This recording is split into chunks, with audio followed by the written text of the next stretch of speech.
السلام عليكم ورحمة الله وبركاته. إن الحمد لله نحمده ونستعينه من يهده الله فلا مضل له ومن يضلل فلا هادي له وأشهد أن لا إله إلا الله وحده لا شريك له وأن محمدا عبده ورسوله أما بعد. أعوذ بالله من الشيطان الرجيم. ومن يطع الله والرسول فأولئك مع الذين أنعم الله عليهم من النبيين والصديقين والشهداء والصالحين. قال رسول الله صلى الله عليه وسلم பல்லிகு அன்னி வலவ் ஆயா. கண்ணியத்திற்குரிய எல்லாம் வல்ல அல்லாஹுவின் நல்லடியார்களே, இனிய தூதரின் இறுதி பேருரை என்கிற தலைப்பு இங்கே வழங்கப்பட்டிருக்கிறது. 1430 ஆண்டுகளுக்கு முன்பாக சவுதி அரேபியா நாட்டிலே மக்கா நகரிலே அப்துல்லா ஆமினா என்கிற தம்பதியருக்கு பிறந்த முஹம்மது அவர்கள் தங்களுடைய 40வது வயதிலே இறைவனால் இறை தூதர் என்று நியமிக்கப்படுகிறார்கள். அதிலிருந்து 13 ஆண்டு காலம் மக்காவிலே தூதுத்துவ பணியை நபிகள் பெருமானார் ஸல்லல்லாஹு அலைஹி வஸல்லம் அவர்கள் மேற்கொள்கிறார்கள். வணக்கத்திற்கு தகுதியானவன் அல்லாஹ் ஒருவனை தவிர வேறு யாரும் இல்லை என்கிற ஏகத்துவ கொள்கையை அந்த மக்காவிலே கடவுளே இல்லை என்று சொல்லக்கூடிய நாத்திகர்கள் வாழக்கூடிய அந்த இடத்திலே அல்லாஹுவும் ஒரு கடவுள்தான், அவனிடத்திலே பரிந்து பேசுவதற்கு நல்ல மனிதர்களாக கருதப்படக்கூடியவர்களும் கடவுளின் அந்தஸ்தை பெற்றிருக்கிறார்கள் என்று நம்பி வந்த மக்கத்து காஃபிர்களிடத்திலே நபிகள் நாயகம் ஸல்லல்லாஹு அலைஹி வஸல்லம் அவர்கள் இந்த ஆன்மீக பிரச்சாரத்தை துவங்கினார்கள்.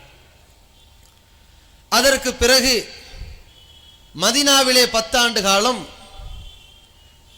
எப்படி சக மனிதர்களை அல்லாஹ்வுக்கு நிகராக வைத்து கடவுளுடைய அந்தஸ்தை கொடுத்தார்களோ அந்த மக்கத்து காஃபிர்களிடத்திலே பிரச்சாரம் செய்த தூதரை, இறை தூதர்களை அல்லாஹ்வுடைய மகனாக்கி இறைவனுக்கு இணை கற்பிக்கின்ற அந்த யூத நசாராக்களுக்கு மத்தியிலே 10 ஆண்டு கால பிரச்சாரத்தையும் இறைவன் எடுத்து கூறுவதற்கு உத்தரவிட்டிருந்தான். மொத்தம் 23 ஆண்டு கால இந்த தூதுத்துவ பணியில் இறை தூதர் ஸல்லல்லாஹு அலைஹி வஸல்லம் அவர்களை அல்லாஹ் இறுதி தூதராக அனுப்பிய காரணத்தினால் வெறுமனே ஆன்மீக தலைவராக அவரை நிறுத்திவிடாமல் ஒட்டுமொத்த உலகத்திற்கும் பல்வேறு தீர்வுகளை எடுத்துரைக்கக்கூடிய வகையில் இந்த அகில உலகமே சந்திக்கக்கூடிய எத்தனையோ பிரச்சனைகளுக்கு முற்றுப்புள்ளி வைக்கக்கூடிய வகையில் இந்த உலகம் சந்திக்கக்கூடிய ஆட்சி நிர்வாகங்களுக்கும் ஒரு முன்னோடியாக ஒரு மனிதர் திகழ வேண்டும். ஆன்மீகத்திற்கு இஸ்லாம் எப்படி முன்னோடியாக இருக்கிறதோ அதே போல ஆட்சி நிர்வாகத்திற்கும் பொருளாதார ரீதியான ஒரு கட்டமைப்புகளுக்கும் இஸ்லாமிய மார்க்கத்தை ஏற்றவர்கள் தான் ஒரு முன்னோடியாக இருக்க முடியும் என்பதை உணர்த்துவதற்காக அந்த 10 ஆண்டு காலம் நபிகள் பெருமானார் ஸல்லல்லாஹு அலைஹி வஸல்லம் அவர்களை அல்லாஹ் ஆட்சி தலைவராகவும் ஆக்கினான். அப்ப அல்லாஹ்வுடைய தூதர் ஸல்லல்லாஹு அலைஹி வஸல்லம் அவர்கள் ஆன்மீக தலைவராகவும் குடும்ப தலைவராகவும் ஆட்சி தலைவராகவும் முப்பரிமாண வடிவிலே மக்கள் மன்றத்திலே முன்னோடியாக விளங்கினார்கள். இந்த தூதருடைய இறுதி கட்டத்திலே ஹிஜ்ரி 10வது ஆண்டிலே நபிகள் நாயகம் ஸல்லல்லாஹு அலைஹி வஸல்லம் அவர்கள் ஒரு ஹஜ்ஜை நிறைவேற்ற செல்கிறார்கள் மக்காவிற்கு. அதுதான் அல்லாஹ்வுடைய தூதர் அவர்களுக்கு முதலும் கடைசியுமான ஒரே ஹஜ். அந்த ஹஜ்ஜுடைய நேரத்தில் ஒரு முக்கியமான உபதேசத்தை மக்கள் மன்றத்திலே நபி ஸல்லல்லாஹு அலைஹி வஸல்லம் அவர்கள் பதிவு செய்தார்கள். அதைத்தான் வரலாற்று ஆசிரியர்கள் இறுதி பேருரை என்று குறிப்பிடுகிறார்கள். அல்லாஹ் ரப்புல் ஆலமீன் இந்த தூதருடைய மிக முக்கியமான உபதேசமாக அந்த மக்காவில் நடைபெறுகிற உபதேசத்தை அமைத்திருக்கிறான். ஏன்? இந்த இறுதி தூதர் ஸல்லல்லாஹு அலைஹி வஸல்லம் அவர்கள் உலகத்திற்கான ஒரு தூதர். இவருடைய மரணத்தை பொறுத்த வரைக்கும் அதில் மர்மம் வந்து விடக்கூடாது. இன்றைக்கு உலகத்திலே வாழ்ந்து மறைந்த எத்தனையோ மன்னர்கள், முதல்வர்கள், ஜனாதிபதிகள், எப்படிப்பட்ட ஆட்சியாளர்களாக இருந்தாலும் அவர்கள் பலர் பேருடைய மரணத்திலே மர்மம் நீடித்து கொண்டே இருக்கும். கடைசி வேளையில் எப்படி இருந்தார், என்ன சொல்லிவிட்டு இறந்தார், என்ன செய்திகளை உலகத்திற்கு சொல்ல நினைத்தார், ஏதாவது எழுதி கொடுத்திருக்கிறாரா என்கிற சர்ச்சையிலேயே அவர்களுடைய மரணம் சந்தித்திருப்பதை பார்க்கிறோம். அதுபோன்று நபிகள் பெருமானார் அவருடைய மரணம் அமையவில்லை. அல்லாஹ்வுடைய தூதர் ஸல்லல்லாஹு அலைஹி வஸல்லம் அவர்களை இந்த உலகத்திற்கு பல்வேறு செய்திகளை மிக தெளிவாக, சாரம்சமாக, ரத்தின சுருக்கமாக 23 ஆண்டு கால பிரச்சாரத்தை சாறு விழிந்து இவர் வழங்கிவிட வேண்டும், மக்கள் அதை பெற்றுவிட வேண்டும் என்பதற்கு அல்லாஹ் ஒரு தருணத்தை அமைத்து கொடுத்தான். அந்த வாய்ப்பை இறை தூதர் ஸல்லல்லாஹு அலைஹி வஸல்லம் அவர்கள் தக்க முறையிலே பயன்படுத்தியும் கொண்டார்கள். எப்படி?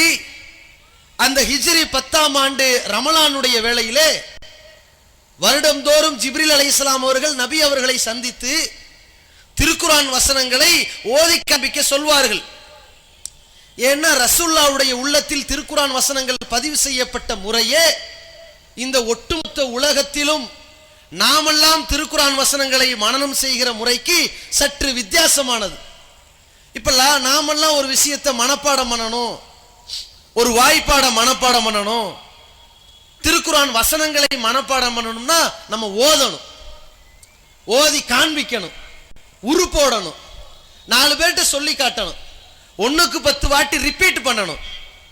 இதுதான் நம்ம நிலைமை. நபிகள் பெருமானார் ஸல்லல்லாஹு அலைஹி வஸல்லம் அவர்களுக்கு அந்த நிலை கிடையாது. அல்லாஹ் என்ன சொல்லிட்டான்? ரசூலுல்லாஹி ஸல்லல்லாஹு அலைஹி வஸல்லம் குர்ஆன் வசனத்தை வேக வேகமா மனப்பாடம் பண்றதுக்கு அவசரப்படுகிற பொழுது அல்லாஹ் சொன்னான், லா துஹர்ரிக் பிஹி லிசானக், உன்னுடைய நாவை போட்டு இவ்வளவு வேகமா அசிச்சுக்கிட்டு இருக்காதீங்க. லி தாஜல பிஹி, ஜிப்ரீல் வராரு, வேக வேகமா சொல்லிட்டு போயிருவாரு, நம்மளும் வேகமா மனப்பாடம் பண்ணிக்கலாம் அப்படின்னு நினைக்காதீங்க. இன்ன அலைனா ஜம் அஹு, அதை ஒன்று திரட்டுவது, வ குர்ஆனா, அதை ஓதி காண்பிக்க வைக்கிறது ஏன் பொறுப்பு. ஜிப்ரீல் ஓதும் போது பேசாம கேளுங்க. ஃபஇதா கரஹ்னாஹு ஃபத்தபி குர்ஆனா, ஜிப்ரீல் வந்து ஓதுவார்ல, காது கொடுத்து கேளுங்க, ரெக்கார்ட் ஆயிரும். இப்போ உள்ள ஆட்டோ ரெக்கார்டிங் ஃபெசிலிட்டி மாதிரி. இப்போ ஃபோன் போடும்போது கொஞ்சம் இருங்க நம்ம ரெக்கார்டு பண்ண சொல்லுவோமா? அவர் என்ன பேசினாலும் ரெக்கார்ட் ஆயிக்கும். அது மாதிரி நபிகள் பெருமானார் ஸல்லல்லாஹு அலைஹி வஸல்லம் அவர்களுக்கு அல்லாஹ் ரப்புல் ஆலமீன் ஜிப்ரீலை அனுப்பி சொல்ல சொல்ல ரெக்கார்ட் ஆயிக்கும். இந்த ரெக்கார்டிங் ஆனதைத்தான் வருடந்தோறும் நபி ஸல்லல்லாஹு அலைஹி வஸல்லம் அவரிடத்துல ஜிப்ரீல் அலைஹிஸ்ஸலாம் ரிப்பீட் பண்ணேன்னு சொல்லுவாங்க. ஆனால் இந்த ஹிஜ்ரி 10ஆம் ஆண்டு ஒரு வாட்டி சொல்லல, ஓதி காட்டிட்டீங்கல்ல இன்னொரு வாட்டி ஓதுங்க அப்படின்ட்டாங்க. 2வது வாட்டி ஓதி காட்டின உடனே ரசூலுல்லாஹி ஸல்லல்லாஹு அலைஹி வஸல்லம் அவர்கள் அதை உணர்ந்து கொண்டு, இதோட ஜிப்ரீலுடைய இந்த மாதிரி ரமலான் வருகை நமக்கு கடைசி தான், நம்ம இந்த உலகத்தை விட்டு பிரிகிற மாதிரி ஒரு கட்டம் வந்துருச்சு, நம்ம மக்களுக்கு சொல்ல வேண்டிய விஷயங்களை எல்லாம் ஒன்று விடாமல் சொல்லி முடிச்சிடணும், நம்ம நேரம் நெருங்கி இருக்குது என்று இந்த உலகத்தை விட்டு பிரிவதை தானே முடிவு செய்து கொண்டு அதற்கு ஏற்றது மாதிரி தன்னுடைய உபதேசங்களை நபிகள் பெருமானார் ஸல்லல்லாஹு அலைஹி வஸல்லம் அவர்கள் அப்பொழுதே அமைக்க ஆரம்பித்து விட்டார்கள். நபித்தோழர் முஆத் ரலியல்லாஹு அன்ஹு அவர்களை யமன் தேசத்திற்கு, இன்றைக்கு ஓமனை சொல்வார்கள், அன்றைக்கு யமன், ஆனா அந்த மக்கள் தான் ரொம்ப சாஃப்டான மக்கள், அந்த தேசத்திற்கு ஆளுநராக முஆத் ரலியல்லாஹு அன்ஹு அவர்கள் அனுப்புறாங்க. அவரை ஒட்டகத்தில் ஏற்றி விட்டு ரசூலுல்லாஹ் கீழே அப்படியே நடந்து வராங்க, ஒட்டகத்தின் மேல முஆத் ரலியல்லாஹு இருக்கிறாங்க. ஒரு வல்லரசு நாட்டின் அதிபதி கீழே நடந்து வராங்க. அப்படியே கூட்டிட்டு வந்து ஊர் எல்லையோரத்தில் வந்து நல்லபடியா போயிட்டு வாங்க, அடுத்த ஆண்டு நீங்க வந்தீங்கன்னா என்ன நீங்க பார்க்க முடியாது. அப்படி என்ன பார்க்கறதா இருந்தா மஸ்ஜிது நபவி இருக்கு, நம்ம கட்டின பள்ளி, அதை பார்த்துக்கலாம். இல்லைன்னா கபர் இருக்குல்ல, அதை பார்த்துக்கலாம், நீங்க போயிட்டு வாங்க. இப்படி சொல்லி அனுப்பிட்டாங்க நபி ஸல்லல்லாஹு அலைஹி வஸல்லம். இந்த மாதிரி ரசூலுல்லாஹி ஸல்லல்லாஹு அலைஹி வஸல்லம் நினைத்து கொண்டு நேரா அந்த ஹஜ்ஜத்துல் விதாவுடைய இடம், அதான் இறுதி ஹஜ், விடைபெறுகிற ஹஜ், அந்த இடத்துக்கு போறாங்க. நபிகள் பெருமானா ஸல்லல்லாஹு அலைஹி வஸல்லம் அவர்கள் அந்த இடத்துல போய், எத்தனையோ இடங்கள் இருக்கிறது உபதேசம் பண்றதுக்கு, ஜும்மா மேடை இருக்கிறது, கடை வீதிகள் இருக்கிறது, இது போன்று மாநாட்டு மேடைகள் இருக்கிறது, எத்தனையோ இடங்கள் இருந்தாலும் கூட அல்லாஹ் ஒரு இடத்தை தேர்ந்தெடுத்தான் பாத்தீங்களா இந்த அரஃபா பெருவெளியில. அதுக்கு தான் முக்கியமான காரணம் இருக்கிறது. ஏன்? ஒரு சில விஷயங்களை யார் சொன்னா கரெக்டா இருக்கும், எந்த மாதிரி நேரத்தில் சொன்னா கரெக்டா இருக்கும், அதை கேட்கிற மக்கள் எப்படிப்பட்ட சூழ்நிலையில் இருந்தா கரெக்டா இருக்கும் என்பதை பார்த்து அது அல்லாஹ் அமைச்சான். எப்படி ஒரு மனிதன் சராசரியான நிலையில் இருப்பதை விட 5 வேளை தொழுகையில போய் நிக்கிறான்ல, அதை விட ரமலான்ல நோன்பு வச்சிருக்கிறான்ல, அதையும் விட தன்னுடைய வாழ்நாள்ல ஒரு தடவையாவது இந்த காபத்துல்லாவுக்கு போனான்னு வைங்க, யாரா இருந்தாலும் சரி, உலகத்தில் வாழுகிற கோடான கோடி மக்கள்ல ஈமான் கொண்ட யாரா இருந்தாலும் முதல் முறையாக அந்த ஆலயத்தை நோக்கி ஹஜ்ஜுக்கோ உம்ராவுக்கு போனாங்கன்னா அந்த காபாவை பார்த்த உடனே சரி, அப்படி உள்ளத்துல இருந்து ஒரு வகையான மாற்றம் ஏற்பட்டு, எப்படா இந்த கண்ணுல இருந்து தண்ணி ஓடுதுன்னே தெரியாது, அப்படி அழுவார்கள். அதான் காண கண் கோடி வேண்டும் காபாவின் பாடினார்ல, நியாயமா தான் பாடியிருக்காரு, மற்றதெல்லாம் பாவம் பண்ணாலும் இது கரெக்ட்னு சொல்ற மாதிரி இருக்கு. அந்த மாதிரி பார்த்துட்டு அப்படியே ஒரு ஸ்டன் ஆயிரும் எல்லாரும் தவாஃபுக்கு போங்கன்றுவாங்க. அந்த மாதிரி ஒரு கட்டம் இருக்கு பாருங்க. ஒவ்வொருத்தனுடைய உள்ளம் எப்படி இருக்கு தெரியுமா? இனிமேல் நம்ம பாவம் பண்ணக்கூடாது, யாருக்கும் துரோகம் பண்ணக்கூடாது, இனிமேல் 5 வேளை கரெக்டா தொழுவேன், இறைவா இனிமேல் நான் யாருக்கு எந்த விதமான ஏமாற்று வேலையை பண்ண மாட்டேன், மோசடி பண்ண மாட்டேன், இறைவா இது ஒரு கடைசி வாய்ப்பா நினைச்சு என்ன மன்னிச்சிரு, சரண்டர் ஆயிடுவான். அதான் அந்த இடம். அதுவும் ஹஜ்ஜுடைய நிலைமை என்ன? கையௌமின் வலதத்துஹு உம்முஹு நாங்க ரசூலுல்லாஹ், அன்று பிறந்த பாலகன் மாதிரி ஆயிடுவான். அந்த இடத்துல போய் அவ்வளவு மக்களை பார்த்து அல்லாஹுவை துதித்து சஜிதாவில் விழுந்ததுக்கு பிறகு இனிமேல் நான் ஒரு புனிதன் அப்படிங்கிற மாதிரி வராம பாருங்க. அந்த இடத்தை அல்லாஹ் செலக்ட் பண்ணி இப்ப பேசுங்க விடக்கூடாது, இந்த இடத்துல பேசினாதான் இந்த மக்கள் அவ்வளவு கவனமாக, பொதுவாகவே சஹாபாக்கள் நல்ல கவனமாக கேட்டாலும் அந்த இடத்துல இன்னும் காதுகளை கூர்மையாக்கி கொண்டு கேட்பார்கள். அங்க வச்சு அல்லாஹ் பேச வச்சான், ஒரு தருணத்தை அமைச்சு கொடுத்து. அப்படி ரசூலுல்லாஹி ஸல்லல்லாஹு அலைஹி வஸல்லம் அவர்கள் அந்த அரஃபாவுடைய பெருவெளியில கட கட கடன்னு அடுக்குறாங்க. எத்தனையோ செய்திகளை குறிப்பிட்டார்கள். அதில் அல்லாஹ்வுடைய தூதர் ஸல்லல்லாஹு அலைஹி வஸல்லம் அவர்கள் மிக முக்கியமாக முத்தாய்ப்பாக முதல் அம்சமாக வைத்த ஒரு செய்தி, மக்களிடத்தில் முதல்ல இந்த நாளை பற்றி, இந்த ஊரை பற்றி, இந்த மாதத்தை பற்றிய ஒரு புனிதத்தை உணர்த்தணும் கேட்கிறாங்க. மக்களே நல்லா கவனிச்சுக்கங்க, ஹஜ்ஜை பற்றிய முறைகளை பற்றி ஏதாவது கேட்க வேண்டி இருந்தால் இப்ப கேட்டுக்குங்க. உம்ராவை பற்றி தஅல்லமுல் ஹஜ்ஜ வல் உம்ரத, ஹஜ் உம்ரா சட்டங்களை பற்றி ஏதாவது பாக்கி இருந்தால் இப்பவே கேட்டு முடிச்சுக்குங்க. இதுதான் கடைசி ஹஜ், எனக்கு அடுத்து நான் உங்களிடம் சந்திப்பேனா மாட்டேனா என்று எனக்கு தெரியாது, அதனால எல்லாத்தையும் இப்பயே கேட்டுக்குங்க அப்படின்னு ரசூலுல்லாஹி ஸல்லல்லாஹு அலைஹி வஸல்லம் சொல்லிட்டு அப்புறம் சொல்றாங்க, இந்த நாள் எப்படிப்பட்ட நாள்னு தெரியுமா? எல்லா மக்களும் ரசூலுல்லாஹ் ஏதோ ஒரு முக்கியமான செய்தி சொல்ல போறாங்க. விடைபெறுகிற வார்த்தை மாதிரி தெரியுது, இது சாதாரண வார்த்தையா இல்ல, கொஞ்சம் கவனமா தான் கேட்கணும், காதுகளை தீட்டி வைக்கணும், ஒன்னையும் விடக்கூடாது, அமைதியா இருங்க இப்படி கேட்கிறாங்க. இந்த நாள் எப்படிப்பட்டது தெரியுமா? சஹாபாக்கள் சொல்றாங்க, அல்லாஹு வ ரசூல் ஆலம், அல்லாஹ்வுக்கு தெரியும், அல்லாஹ் அறிவிச்சிருந்தா தூதருக்கு தெரியும், நமக்கு அவ்வளவு இந்த நாளை பத்தி தெரியாது. இந்த மாதம் எப்படிப்பட்டது தெரியுமா? அல்லாஹ்வுக்கு தூதருக்கு தான் தெரியும். இந்த நகரம் எப்படிப்பட்டது தெரியுமா? அல்லாஹ்வுக்கும் தூதருக்கும். அடுத்தவனுடைய பொருளாதாரத்தை பறிக்கக்கூடிய செயலில் இருந்து கவனமா இருந்துக்குங்க. அடுத்தவனுடைய மான மரியாதை விஷயத்தில் எச்சரிக்கையா இருங்க. அல்லாஹ்வுடைய தூதர்கள் இந்த மனித உரிமையைத்தான் மிக தெளிவாக விதைத்தார்கள். ஏன்? அவர்கள் வாழும்போது எல்லாம் சரியாயிட்டாங்க. அதற்கு முன்னால் வாழையடி வாழையாக வெட்டி திரிந்தவர்கள் ஒரு குல பழியை இன்னொரு குலத்தின் மீது சுமத்தி அப்படியே கோத்திரங்களாக கொலை பழியை சுமத்தி கொலைவெறி தாக்குதலை நடத்தி தாண்டவமாடியவர்கள், அவ்வளவு பெரிய பாரம்பரிய வெறியர்களாக இருந்தவர்கள், மொழி வெறியர்களாக இருந்தவர்கள், நிறவெறியர்களாக இருந்தவர்கள், சகோதரத்துவத்தை உடைத்தவர்கள், சாமானியர்களை போட்டு அடித்தவர்கள், அத்தனை பேரும் மனம் திருந்தி அந்த இடத்தில் கூடியிருக்கிறார்களே. நம்ம இருக்கும்போது கூடியிருக்கிறாங்க, நம்ம போனதுக்கு பிறகு மீண்டும் மனித உரிமைகள்ல அல்லாஹ்வுடைய தூதரவர்கள் ரொம்ப கவனம் செலுத்தி சொன்னார்கள், எனக்கு பிறகு நீங்க யாரும் இறை மறுப்பாளர்களாகி விடாதீர்கள். எப்படி? அல்லாஹ்வை நம்பிட்டு இப்ப அல்லாஹ்வே இல்ல அப்படியா? அல்லாஹ்வுக்கு பல கடவுள் இருக்கிறார்கள் அந்த மாதிரியா? அப்படி இல்ல.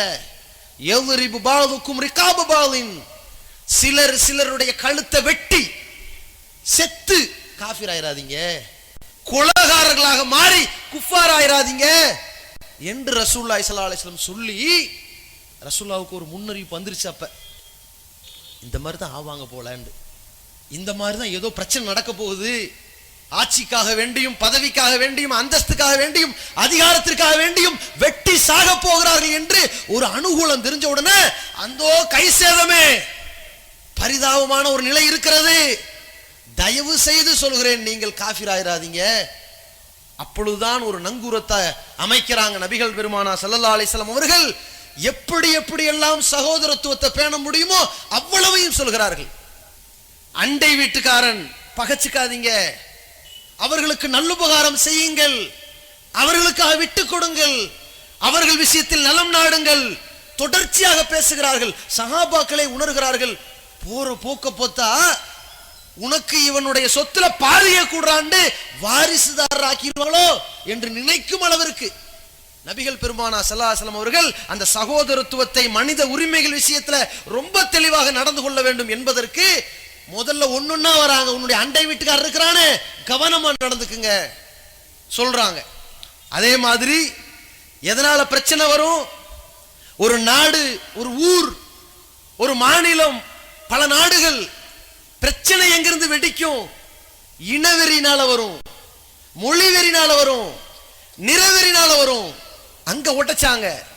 ஒருத்தனுடைய உயிர் மதத்தை வைத்தோ, மொழியை வைத்தோ, நிறத்தை வைத்தோ, இனத்தை வைத்தோ வரக்கூடாது, பிரச்சனை ஏற்படக்கூடாது, ஒரு நாட்டின் எல்லையை வைத்து வரக்கூடாது. அல்லாஹ்வுடைய தூதர் சொல்கிறார்கள், இன்ன ரப்பக்கமுல்லாஹு வாஹித், மக்களே தெரிந்து கொள்ளுங்கள், உங்கள் இறைவன் ஒருத்தன் தான். இன்ன அபாக்கும் வாஹித், உங்க தந்தை ஒருத்தன் தான். ஆதமுடைய பிள்ளைகள் தான் நீங்கள் அத்தனை பேரும். எனவே லைசலி அரபியின் வலா அஜமியின் ஃபதுலுன், அரபி மொழி பேச தெரிந்தவனுக்கும் அரபி மொழியே பேச தெரியாதவனுக்கும் இடையில் எந்த ஏற்றத்தாலும் கிடையாது. மொழிவெறி வந்துடக்கூடாது. மொழிவெறியை காரணம் காட்டி அடிச்சுக்கிட்டா அதை உடைச்சாங்க ரசூலுல்லாஹ். ஏன்? ஒரு ஆட்சியாளர் இப்படி இருக்கணுங்க. இன்னைக்கு ஒரு மாநிலத்தில் சண்டை, 114 ஆண்டுகள் கன்னடத்துக்காரன் தமிழ்நாட்டுக்காரனுக்கு தண்ணி கொடுக்க மாட்டேங்கிறான். ஏன்? அவன் மனுஷன் இல்லையா? தமிழ்நாட்டில் வாழ்றானே அவனுடைய சகோதரர் இல்லையா? இவன் வேற லாங்குவேஜ் பேசுறாங்க, இவன் வேற மொழி பேசுறான். நான் கன்னடன், நான் மனுஷன், நீ தமிழ் பேசுகிறாய், நீ மனித பரம்பரை இல்லைன்னு நினைக்கிறான். இந்த மொழி வெறி 114 ஆண்டுகளாக எத்தனை வழக்குகள், எத்தனை கலவரங்கள் முடிஞ்சுதா? இதுதான் தொடக்கம். ஒவ்வொரு பிரச்சனையிலும் இதுதான் தொடக்கம்ங்கிறான். நபிகள் பெருமானார் அவர்கள் முடித்து வைத்தார்கள். மொழிய காரணம் காட்டி யாரும் சாகக்கூடாது சொன்னார்கள். எந்த அளவிற்கு ஒரு வார்த்தை, நிறவெறி வரக்கூடாது, கருப்ப வெள்ளைய ஏற்றத்தாழ்வு பார்க்காத. ரசூலுல்லாஹ் வாழும்போது கரெக்டா இருந்தாங்க. ரசூலுல்லாஹி ஸல்லல்லாஹு அலைஹி வஸல்லம் அவர்கள் குறைஷி குலம், பெரும்பாலானவர்கள் கருப்பினத்தவர். அந்த மாதிரி கருப்பின மக்களை ஏற்றிருந்தார்கள், கண்ணியமாக நடத்தினார்கள், சஹாபாக்கள் நன்கு மதித்தார்கள். பிறகு மாறிடக்கூடாது இல்லையா, அதை உடைத்தார்கள். விவேகானந்தர் சொன்னார், தீண்டாமை ஒரு பாவச் செயல் என்று நாம் எங்கெங்கோ பேசுகிறோம். ஆனால் 1400 ஆண்டுகளுக்கு முன்னால் முகமது வாழ்ந்திருந்தாரே, தீண்டாமை ஒரு பாவச் செயல் என்பதை, அது பெரிய குற்றம் என்பதை, மனிதனிடத்தில் ஏற்றத்தாழ்வு நிற ரீதியாக மொழி ரீதியாக கிடையாது என்பதை பள்ளிவாசலில் புரட்சி ஏற்படுத்திய ஒரு தூதர் இந்த முகமதை போன்று உண்டுமா என்று கேட்டார். இந்த ஒரு அறிவுரையில் இதான் இறுதி பேருரை. நபிகள் பெருமானா ஸல்லல்லாஹு அலைஹி வஸல்லம் அவர்கள் இந்த மனித உரிமை விஷயத்தில் இப்படி கவனித்தார்கள். அதற்கு பிறகு சொல்கிறார்கள், நாளைக்கு பழி உணர்ச்சி வரக்கூடாது. இப்ப இஸ்லாத்துக்கு வந்துட்டாங்க, எப்படி சொல்லக்கூடாது, நான் இஸ்லாத்துக்கு வர முன்னாடி என் குடும்பத்து ஆளு உங்க குடும்பத்து ஆளை கொண்டிருக்கிறான், அதுக்கு தக்க மாதிரி பழி வாங்கி ஆகணும்.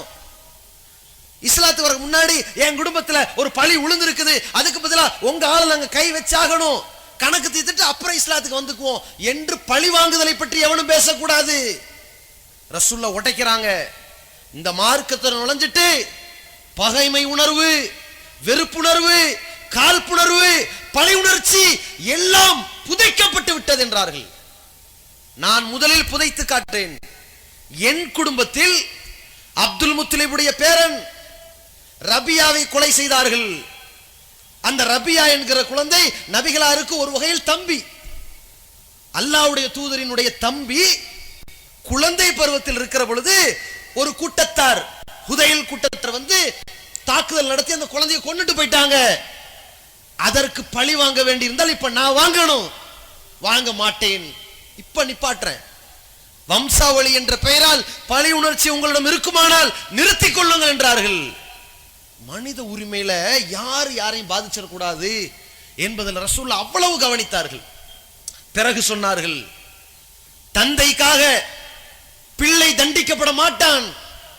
வலா தஸிரு வாஸிரத்தும் விஸ்ர உஹ்ரா என்று அல்லாஹ் குறிப்பிடுகிறானே, ஒருவனுடைய சுமையை இன்னொருத்தன் சுமக்க மாட்டான் என்று அதை சொல்லி தருகிறார்கள்.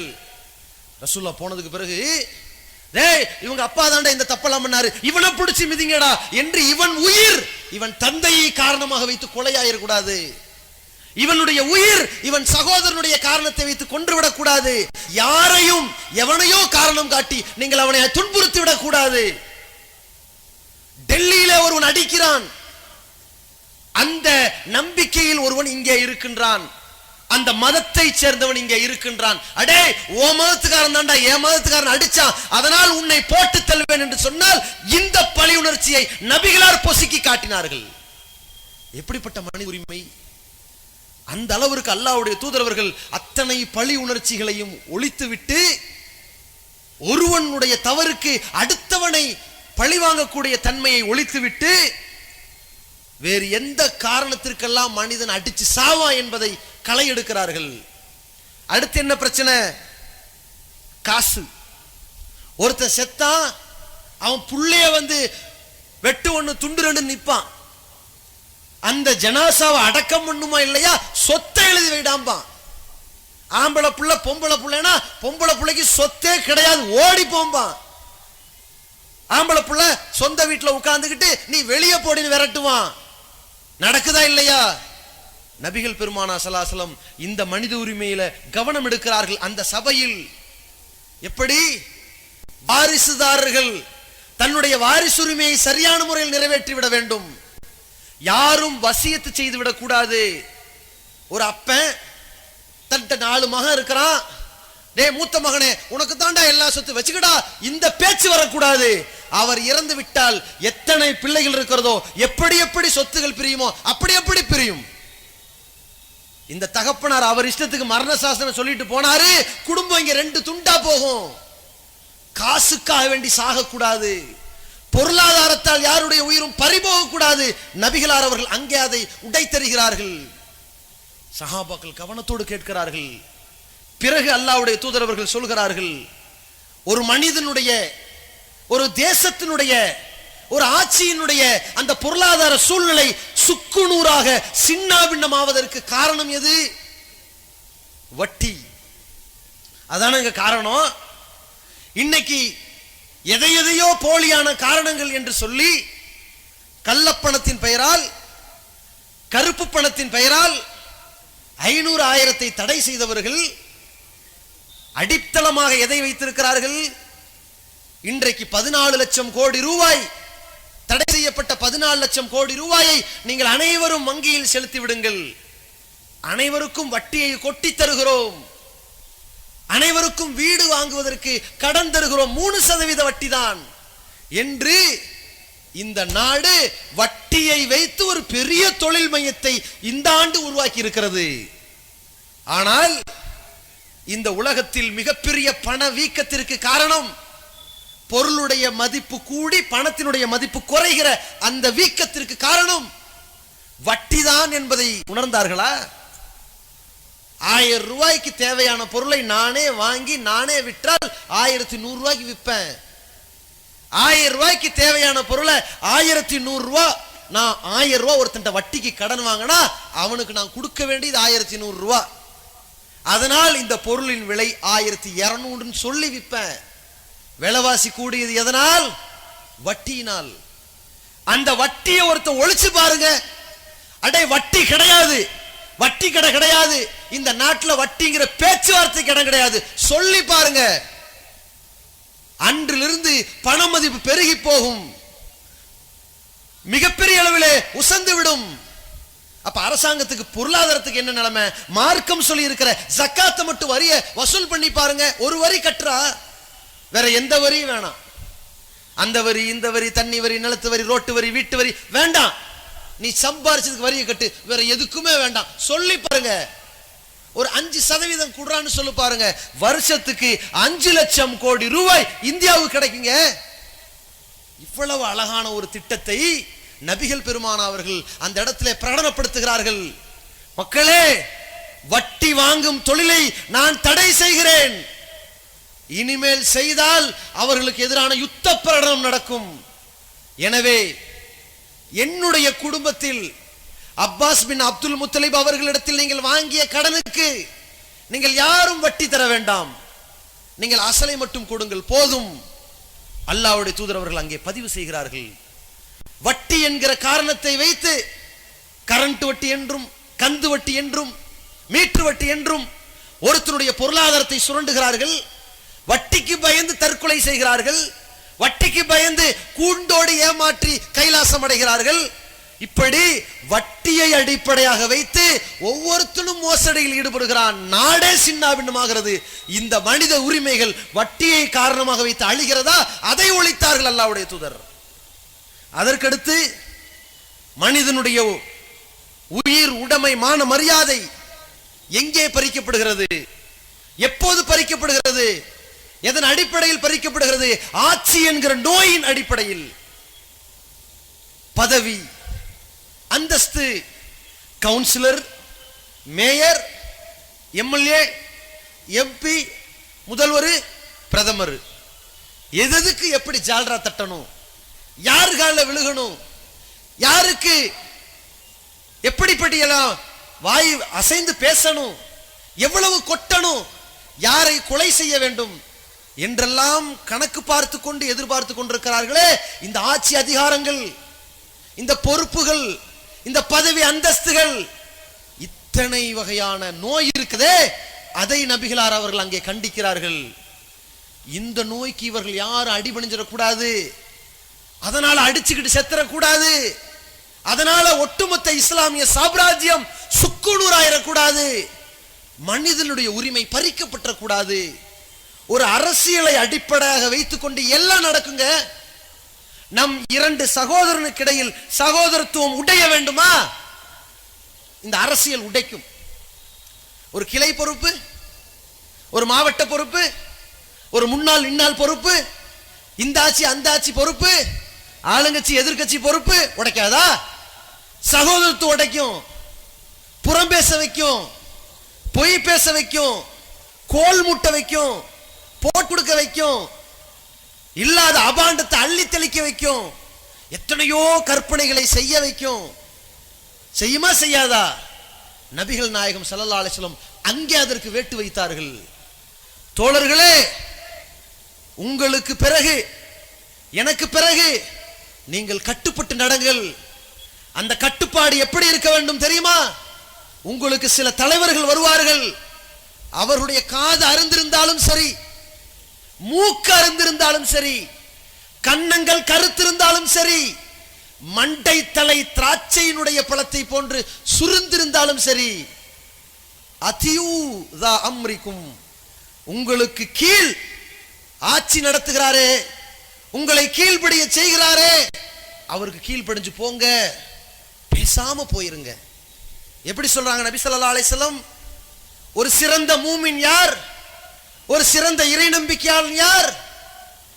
யார் அழைத்தாலும் செல்கிற ஒட்டகத்தை போன்று இருக்க வேண்டும். மின் ஹைசிதின் இன்கீத காத, அந்த ஒட்டகத்தை எவன் இழுத்துட்டாலும் பேசாம போகும். இதான் ஒட்டகத்தின் சுபாவம். ஆடு அப்படி கிடையாது, இழுத்தோம்னு அப்படியே நிற்கும். 500 ஆடு பாருங்க, ஒரு ஆடை பிடிச்சி இழுக்கிறதுக்கு வம்படியா கஷ்டப்படணும். தூக்கிட்டு தாண்டுங்க, உங்களை தாண்டி இந்த 500 ஆடு தாண்டி போயிடும். அதான் செம்மறி ஆடு கூட்டம் பாங்க. அது மாதிரி இருக்காதீங்க. ஒட்டகம் இருக்கு பாருங்க, பேசாம போகும், சண்டித்தனமே வராது. அது மாதிரி இருங்க. இன்னைக்கு அதான் யாரை ஆட்சியாளர்னு பார்க்கறான்? ஃபேஸ் வேல்யூ இருக்கா? முகம் அழகா இருக்கா? செல்வாக்கு இருக்கா? வயசு இருக்கா? அனுபவம் இருக்குதா? பேக்ரவுண்ட் இருக்கா?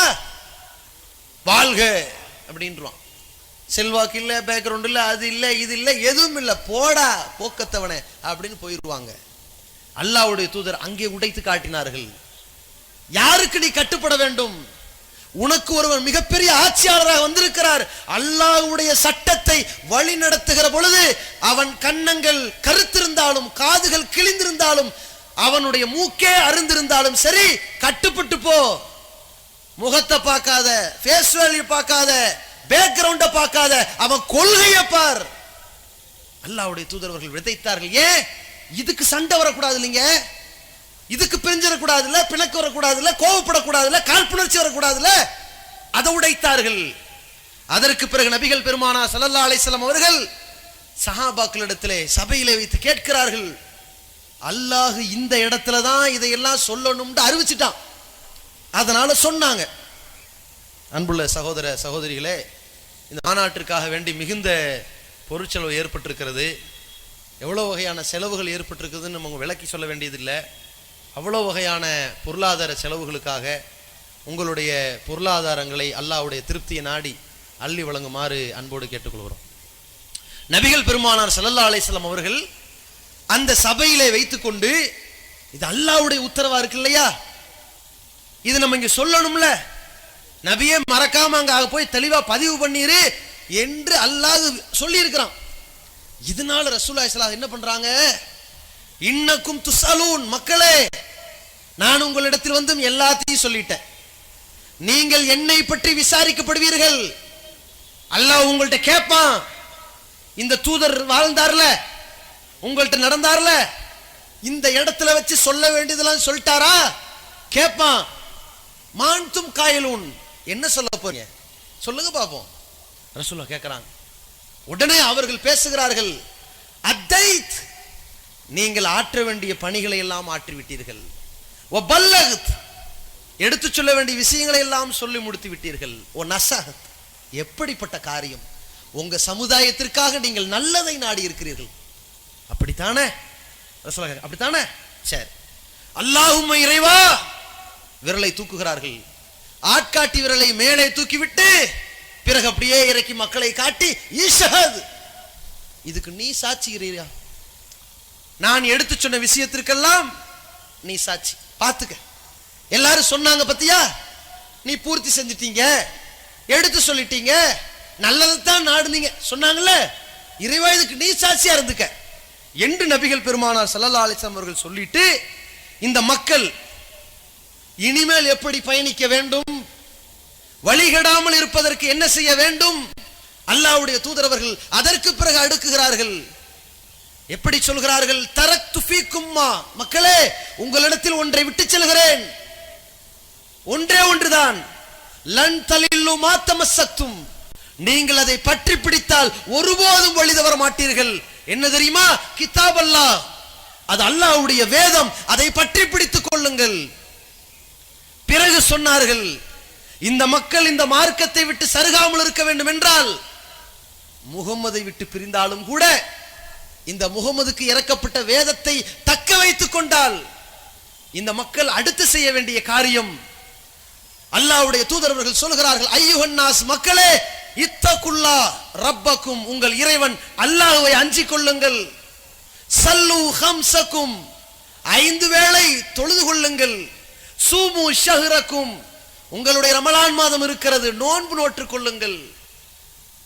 அத்து ஜகாத் அம்வாலிக்கும், உங்களுடைய செல்வங்களுக்கு ஜகாத்தை கொடுத்து விடுங்கள். அத்தியூ அம்ரிக்கும், உங்களுடைய ஆட்சியாளருக்கு கட்டுப்பட்டுக் கொள்ளுங்கள். ததுகுலு ஜன்னத ரப்பிக்கும், உங்கள் இறைவனின் சொர்க்கத்தில் கண்டிப்பாக நுழைந்து விடுவீர்கள். இதையெல்லாம் இனிமேல் நீங்கள் செய்ய வேண்டும், தொடர்ச்சியாக இருக்க வேண்டும். அல்லாஹ்வுடைய தூதர் அடுத்து வைக்கிறார்கள். பிறகு சொல்கிறார்கள், தோழர்களே, அல்லாஹ்வுடைய தூதர் அவர்கள் அதற்கடுத்து முக்கியமான ஒரு செய்தியை மிக தெளிவாக பதிவு செய்கிறார்கள். இன்ன ஷைத்தான கத் ஐஸ அய்யோபத ஃபி அர்லிக்கும் ஹாதி, இந்த உலகத்திலே ஷைத்தான் உங்களால் வணங்கப்படுவான் என்பதில் நம்பிக்கை இழந்து விட்டான். ஏகத்துவவாதிகள் வெட்டி போட்டாலும் இணை வைக்க மாட்டார்கள். நம்பிக்கை இழந்துட்டான். வலாக்கின் என்றாலும் செயர்லா, அவன் ஒரு விஷயத்தில் திருப்தியாக இருக்கிறான். எதில் தெரியுமா? ஃபீமா தஹ்கிரூன மின் அமாலிக்கும், சில காரியங்களை சின்னதுதானே, செஞ்சா என்ன செய்யாட்டி என்ன, விட்டா என்ன விடாட்டி என்ன, செய்வோம், தேவைன்னா செய்வோம், முடிஞ்சா செய்வோம் என்று சில காரியங்களை அற்பமாக கருதுகிறீர்களே, அந்த சுன்னத்துகள், அல்லாஹ்வுடைய தூதர் அவர்களுடைய எத்தனையோ அறிவுரைகள், இது ஒரு சின்ன விஷயம், இதுக்காக வேண்டி இவ்வளவு வலியுறுத்தணுமா என்று நினைக்கிறீர்களே, இதை வைத்துத்தான் உங்களை அடிப்பான். உபரியான தொழுகைகள் தானே, அதை ஜமாத்தோடு ஃபர்லான தொழுகை நிறைவேற்றுவது தானே, தனியாக தொழுதாலும் தொழுகையை நிறைவேற்றிக் கொண்டோமா இல்லையா என்று கிளப்புவான். பிறகு தூண்டுவான், எப்படியோ லேட்டா தொழுதாலும் தொழுது விட்டோமே என்று கிளப்புவான். பிறகு ஒரு வக்து தானே விட்டோம், 4 வக்தை தொழுது விட்டோமே என்று ஆக்குவான். பிறகு ஒரு 4 நாட்கள் தானே தொழுகாமல் இருந்தோம், காலமெல்லாம் தொழுகாமல் இருந்ததற்கு இது எவ்வளவோ தேவலதானே என்று ஆக்குவான். பிறகு தொழுதால் என்ன தொழுகாட்டி என்ன, கடைசியில் அல்லாஹ் மறுமையில் எல்லாம் எழுப்பிட்டு சொர்க்கத்துக்கு போங்கடா முடிஞ்சு போச்சு என்று சொல்லிவிட்டால் இப்படி சைத்தான் பதிவு செய்து அதோட காலி பண்ணிடுவான். அதான் காத்துக்கிட்டு இருக்கிறான். ஏமாந்துராதீங்க, சின்னஞ்சிறு அமல்களா இருந்தாலும் ஏமாந்துராதீங்க, விட்டுறாதீங்க. அல்லாஹ்வுடைய தூதர் ஸல்லல்லாஹு அலைஹி வஸல்லம் அவர்கள் சொல்லிவிட்டு எல்லாத்தையும் பதிவு செஞ்சாச்சு.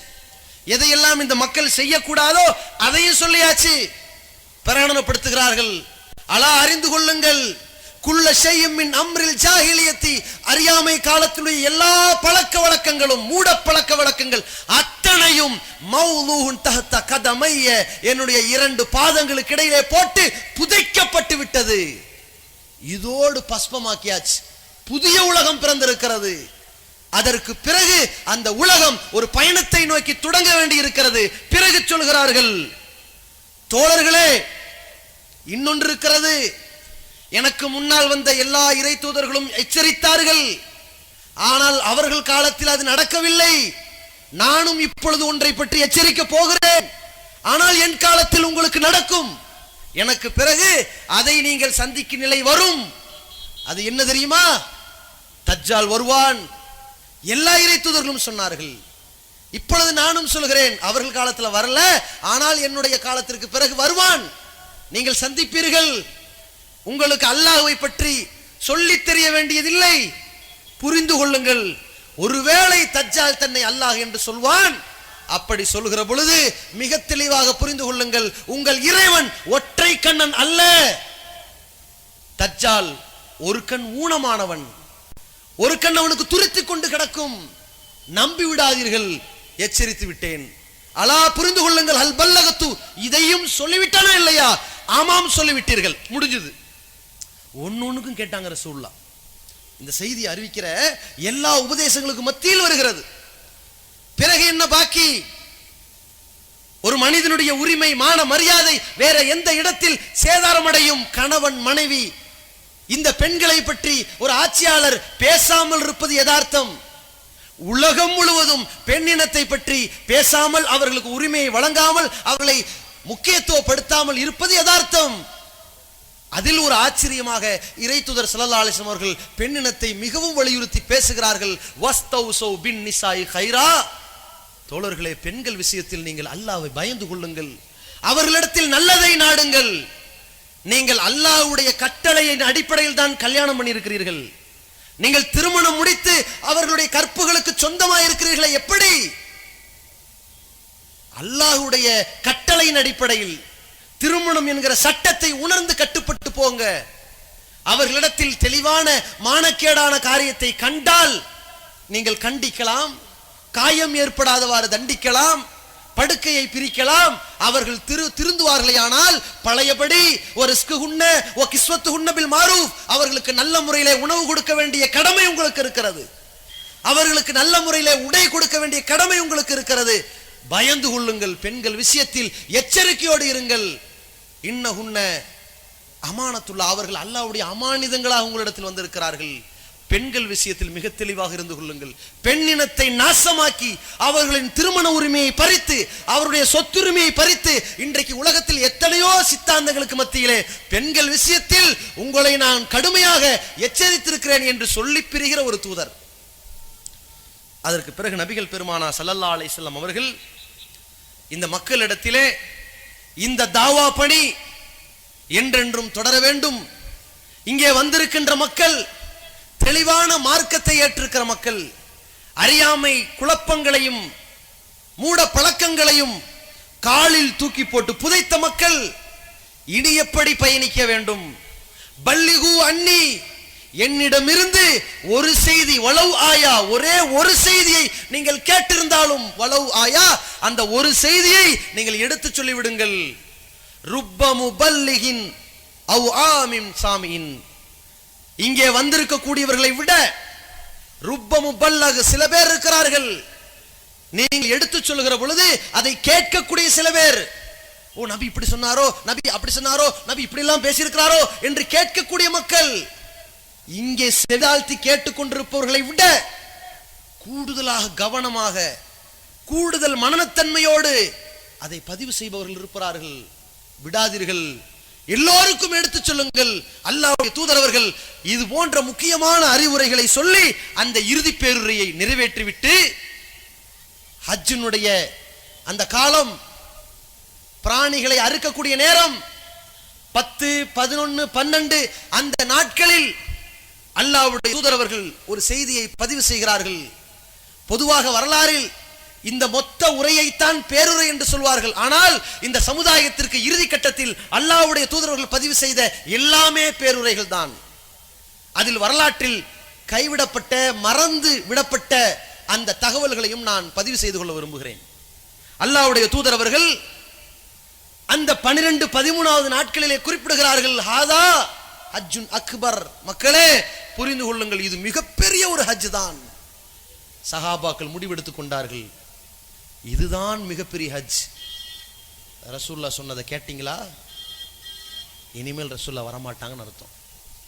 புரிஞ்சுதா? மௌத்தா போயிடுவாங்கன்னு அர்த்தம். ரொம்ப கவனமா இருக்கணும். என்ன ஆகும்னு தெரியல, நம்ம இனிமேல் கவனமா ஃபாலோ பண்ணணும். அப்புறம் கவனிக்க ஆரம்பிச்சிட்டாங்க சஹாபாக்கள். ரசூலுல்லாஹ் மதீனாவுக்கு வராங்க. வந்தவுடனே என்ன பண்றாங்க? வேக வேகமா கபரஸ்தானுக்கு போய், உஹது யுத்தத்தில் இறந்தாங்க இல்லையா, ஷஹீதானாங்க இல்லையா, ஸ்டார்டிங்ல மதீனாவுடைய ஆரம்ப கட்டத்துல, கிட்டத்தட்ட ஹிஜ்ரி 10னா ஒரு 7 வருஷத்துக்கு முன்னாடி அவர்களுக்கு இப்ப தொழுகை நடத்தாங்க. அந்த கபரஸ்தான்ல போய் உஹது யுத்தத்தில் ஷஹீதானார்களே ஹம்சா, முஸஅப் பின் உமைர், அந்த சஹாபாக்களுக்கு எல்லாம் ரசூலுல்லாஹ் ஒரு ஜனாசா தொழுகை நடத்திட்டு மெம்பர்ல ஏறுறாங்க. மக்களே தெளிவாக புரிந்து கொள்ளுங்கள், இந்த உலகத்தை விட்டு எனக்கு பிரியக்கூடிய நாட்கள் நெருங்கி கொண்டிருக்கிறது. ரசூலுல்லாஹ்க்கு மனசு தாங்கல. ஏன்? இந்த மக்களுக்கு சொல்ல வேண்டிய இன்னொரு முக்கியமான விஷயத்தை மீண்டும் மீண்டும் பதிவு செஞ்சுட்டா அது கொஞ்ச காலம் தாக்கு பிடிக்குமே என்பதுதான் ரசூலுல்லாஹ்வுடைய அக்கறை. ஏனென்றால் யாரும் நரகத்துக்கு போகக்கூடாது. இதுதான் ரசூலுல்லாஹ்வுடைய மிகப்பெரிய ஒரு எதிர்பார்ப்பு. நம்ம என்ன பார்ப்போம்? எவன் எப்படி எக்கேடு கெட்டா பரவாயில்லன்னு விடுறமே, இந்த சனியன்களை ஒரு காலத்திலும் திருத்த முடியாது, செவிடங்காதுல சங்கூத முடியுமான்னு நினைக்கிறமே, இந்த எண்ணம் ரசூலுல்லாஹ்வுக்கு இல்லை. அல்லாஹ்வுடைய தூதருடைய காலகட்டத்தில் திடீர் என்று ஒரு புயல் காற்று வருகிறது, பதட்டமடைகிறாங்க ரசூலுல்லாஹ். முன்னாடி போறாங்க, பின்னாடி வராங்க, வீட்டுல போறாங்க, வெளியே வராங்க. ஆயிஷா எல்லாம் கேட்கறாங்க, அல்லாஹ்வின் தூதரே, இது நீங்க வழக்கத்துக்கு மாற்றமா நடக்கிறீங்களே, ஒரு புயல் காற்று அடிச்சதுக்கு ஏன் இப்படி நடக்கிறீங்க, ஏன் பதட்டப்படுறீங்க, ஏன் கவலையா இருக்கிறீங்க? ரசூலுல்லாஹி ஸல்லல்லாஹு அலைஹி வஸல்லம் சொல்றாங்க, இல்லை, இது ஆது கூட்டத்தாருக்கு வந்த ஒரு சூறை காற்றாக, ஒரு சூறாவளியாக மாறி இந்த சமுதாயம் அழிஞ்சிருமோ, அதான் பயமா இருக்கிறது. ஆயிஷா ரலியல்லாஹு அன்ஹா கேட்கிறாங்க, இது ஒரு குளிர் காற்று தானே, மழை வரும் என்று எதிர்பார்க்கலாமே கேட்டார்கள். ரசூலுல்லாஹி ஸல்லல்லாஹு அலைஹி வஸல்லம் சொன்னாங்க, ஆது கூட்டமும் இப்படித்தான் எதிர்பார்த்தது. 7 நாட்கள் சஹரஹா அலைஹிம் சபா லயாலிம் வ ஸமானியத் அய்யாம், 7 இரவு 8 பகலாக தொடர் காற்று வந்ததே சூறாவளி. அந்த புயல் காற்று வருவதற்கு முன்னால் ஒரு குளிர்ந்த தென்றல் போன்ற காற்றை பார்த்து ஹாதா மும்திர்னா, மழை வர போகுதுரா நினைத்தார்கள். பிறகு அழிந்தார்கள். என் சமுதாயம் அழிந்துருமோ இப்படின்னு நான் பயப்படுறேன் ரசூலுல்லாஹ் சொன்னாங்க. யோசித்து பாருங்கள், அந்த தருணத்தில் அந்த சமுதாயம் அழிக்கப்பட்டால் முகம்மது காப்பாற்றப்படுவார், முகமது ஸல்லல்லாஹு அலைஹி வஸல்லம் தோழர்கள் காப்பாற்றப்படுவார்கள், நம்பிக்கை கொண்ட எல்லோரும் காப்பாற்றப்படுவார்கள். அந்த தருணத்தில் இருந்த பாவிகள் தான் அழிவார்கள். ஆனால் யாருக்காக கவலைப்பட்டார்கள்? சாவதற்கு முன்னால் இந்த களிமா சொல்லிட்டு போக கூடாதா? இதான் ரசூலுல்லாஹ்வுடைய எதிர்பார்ப்பு. எனவே இந்த ஏகத்துவ கொள்கையை ஏற்று வந்தவன் காசுக்காக, பணத்திற்காக, பதவிக்காக, அந்தஸ்துக்காக, உலக ஆடம்பரத்திற்காக அடிச்சுக்கிட்டு இஸ்லாத்தை விட்டு வெளியே போயிடுவானே என்று கவலைப்பட்டார்கள். அதவே மெம்பர்ல ஏறி பேசினாங்க, மக்களே, இனிமேல் நான் உங்களை சந்திக்க இயலாது, அடுத்து நான் சந்திக்க போவது உங்களை கௌசர் தடாகத்தில் தான். இப்பொழுது கண்கூடாக அந்த கௌசர் தடாகத்தை நான் பார்த்து கொண்டிருக்கிறேன். தோழர்களே, மீண்டும் சொல்கிறேன், நீங்கள் வறுமையில் கஷ்டப்படுவீர்கள் என்று நான் பயப்படவில்லை. மல் ஃபக்ர அக்ஷா அலைக்கும், நீங்கள் வறுமையில் தாண்டவமாடி பொருளாதாரம் கிடைக்காமல், உணவு கிடைக்காமல் சிரமப்படுவீர்கள் என்று கவலைப்படவில்லை. நான் உங்களை பார்த்து பயப்படுவதெல்லாம் நீங்கள் பணக்காரர்களாகி செல்வாக்கு செல்வம் கிடைத்து அதனால் இந்த பொறுப்புகளுக்கும் பதவிகளுக்கும் அடித்து நாசமாய் போய்விடுவீர்களோ என்று நான் பயப்படுகிறேன். நீங்கள் சரியாக நடந்து கொள்ளுங்கள். மீண்டும் பதிவு செய்தார்கள். பிறகு நபிகள் பெருமானார் ஸல்லல்லாஹு அலைஹி வஸல்லம் அவர்கள் வீட்டுக்கு செல்கிறார்கள். அல்லாஹ்வுடைய தூதர் அவர்கள் ஹஜ்ஜை முடித்து விட்டு வருகிறார்கள். பிறகு முஹர்ரத்தினுடைய மாதத்தில் கடுமையான நோய்வாய்ப்படுகிறார்கள். முஹர்ரம், சஃபர், ரபியுல் அவ்வல், அந்த நெருக்கத்தில் மிக தெளிவான முறையில் அல்லாஹ்வுடைய தூதர் அவர்கள் நோய்வாய்ப்பட்டிருக்கிறாங்க, படுத்த படுக்கை ஆயிட்டாங்க, முடியல, இனி பேச முடியல. அது மாதிரியான ஒரு கட்டத்தை அணுகிற பொழுது நபிகள் நாயகம் ஸல்லல்லாஹு அலைஹி வஸல்லம் அவர்கள், ஒரு மனிதன் யாருக்கும் மோசடி செய்யக்கூடாது, ஒரு மூமினுடைய உடைமை புனிதமானது என்றெல்லாம் சொல்லிய தூதர், நாமும் யாருடைய பொருளாதாரத்திற்கும் பங்கம் விளைவித்து விடக் கூடாது என்பதில் மிக தெளிவான ஒரு அக்கறை செலுத்திய தூதர் அதை செயல் வடிவத்திலே காட்டுகிறார்கள். வீட்டிலே ஒரு சிவப்பு துணி இருக்கிறது, சிவப்பு துண்டு எடுத்து தலையில இறுக்கமாக கட்டிவிட்டு ஃபதுல் பின் அப்பாஸ் ரலியல்லாஹு அன்ஹு அவர்களோடு சாய்ந்தவர்களாக பள்ளிக்கு போகிறார்கள். ரசூலுல்லாஹ்வுக்கு முடியல, சாய்ந்த நிலையில வராங்க, கொஞ்சம் தள்ளாடுறாங்க. எதுக்கும் ரசூலுல்லாஹி ஸல்லல்லாஹு அலைஹி வஸல்லம் அவருடைய அந்த இறுதி கட்டத்தில் பள்ளிவாசல் கூட்டமாகவே இருந்து கொண்டிருக்கிறது. என்ன நடக்குமோ, ஏது நடக்குமோ, என்ன செய்தி வருமோ, எப்படி வருமோ, இது மாதிரியான கட்டத்தில் ஒரு பரபரப்பாக பள்ளிவாசல் காணப்படுகிற பொழுது அல்லாஹ்வுடைய தூதரவர்கள் எழுந்து பேசுகிறார்கள், மக்களே, முஹம்மது வந்திருக்கிறேன், இதோ முஹம்மதுடைய முடி இருக்கிறது, முஹம்மதுடைய உடல் இருக்கிறது, முஹம்மதுடைய செல்வம் இருக்கிறது. உங்களில் யாருக்காவது நான் கொடுக்கல் வாங்கல் ஏற்பட்டிருந்தால், ஏதாவது வாங்கி இருந்தால் இப்ப கேட்டுருங்க, இப்ப கணக்கு தீர்த்து கொள்ளுங்கள். ஒருவேளை சபையிலே வைத்து முகமதே நீங்க அதை கேட்டீங்க, இதை கேட்டீங்க, கொடுங்க இங்க என்று நான் இங்கே விசாரிக்கப்பட்டால் நபித்தோழர்கள் உங்களை கர்ஜிப்பார்கள், கோபப்படுவார்கள் என்று, அல்லது நானே உங்கள் மீது பகைமையை தீர்த்துக் கொள்வேன் என்று, வெறுத்து விடுவேன் என்று யாரும் நினைக்காதீர்கள். ஏன்? பகைமை என்பது என் சுபாவத்திலும் கிடையாது, அது என் பண்பிலும் கிடையாது. நான் யாரையும் பகைத்துக் கொள்ள மாட்டேன், யாரையும் வெறுக்க மாட்டேன். சொல்லுங்க, வாயை திறந்து சொல்லுங்க, இதோ நான் வந்திருக்கிறேன், என்ன வேணாலும் கேட்டுக்குங்க, என்கிட்ட நீங்க என்ன வாங்கியிருக்கீங்க, நான் உங்கள்ட்ட என்ன வாங்கியிருக்கிறேன் சொல்லுங்க. அல்லாஹ்வுடைய தூதரவர்கள் கணக்கு தீர்க்கிறார்கள். அமைதியா இருக்காங்க சஹாபாக்கள், பதில் வரல.